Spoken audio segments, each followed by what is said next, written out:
inquiry into the evaluation of whistleblower protections saw that over half of them, the submissions were from Ireland.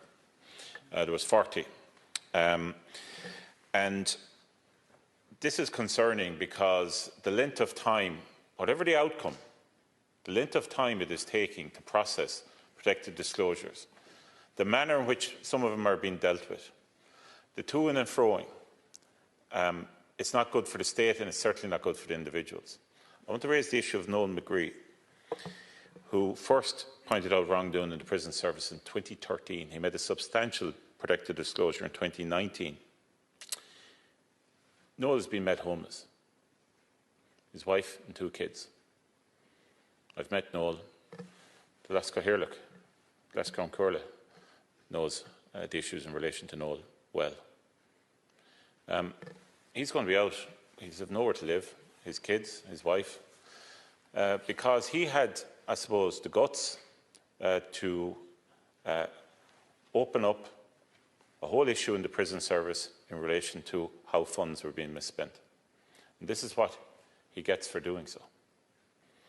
Now, whatever one says in relation to any individual case, I want to ask 2 things. One, can we ensure that the process by which protective disclosures are dealt with in an efficient manner as quickly as possible, and we don't have this scenario where we are the laggards in Europe in relation to this? And secondly, will you try and ensure that nobody ends up like Noel McGree again, so that they don't end up where they sacrifice their homes, they can't pay their mortgage, and they end up on the street because they did what was right?